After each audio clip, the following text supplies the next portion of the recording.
Mladena odlikuje pristna radovednost, želja po spoznavanju novega in pa predvsem ena velika mera vztrajnosti. To, da se človek pri 38 letih odloči, da bo ponovno sedel v šolske klopi, pomeni, da ima tudi veliko poguma in da jasno in točno ve, kaj je njegov cilj. Mladen je v 5 letih najprej z odliko maturiral in nato naredil še fakulteto, tako da sem prepričana, da kjerkoli v delovnem okolju, kjer mu bodo ponudili priložnost, ponudi veliko.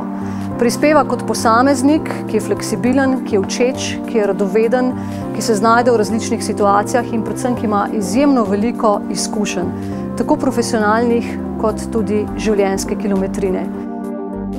Že v osnovni šoli v bistvu sem se zanimal za te take tehnične stvari, pa od majhnega sem vedno kakšne avtomobilčke šraufal in razstavljal in sestavljal, tako da sem se odločil, da grem za avtomehanika.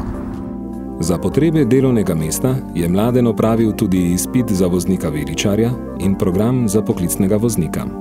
Nekoč, ko sem delal na nacionalni televiziji, smo bili na nekem snemanju in je nek župan občine me pobaral. Jaz pa vidim, da si ti brihten poba, zakaj pa ne bi šel v šolo? Sem rekel, kdaj pa bi šel v šolo, se vidite, koliko je ura, pa smo še vedno tukaj. Ne morem hoditi, ker po cele dneve delam. Pa je rekel, veš kaj ti povem, jaz sem bil 42 let star, sem bil najstarejši študent, sem šel v šolo in mi je povedal svojo pot izobraževanja, je rekel, fant, nikoli ni prepozno. Po dobrih 20 letih je bilo težko ponovno sesti v klopi, saj je znanje saj formalno zbledelo. To je bila ena ovira. Druga ovira je bila pa finančne narave. Ni bilo ravno prijetno, če bi se odločil za to, pa da bi ostal brez službe. Mladen je kljub oviram najprej z odliko končal srednjo šolo, se kasneje vpisal na fakulteto za pomorstvo in postal inženir tehnologije prometa. Mnoga znanja in veščine pridobiva tudi z neformalnim učenjem. Obiskuje tečaj angleščine, udeležuje se seminarjev in delavnic.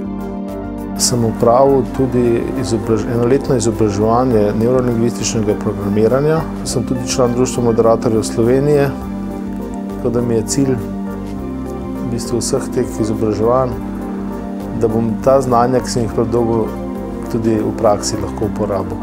Kljub vsem tem dosežkom pa še ni našel v svoji izobrazbi primernega delovnega mesta. Želim si, da tako Mladen kot tudi vsi ostali dobitniki priznanj za izjemne dosežke na področju obogatitve lastnega znanja ne bi ostali neopaženi.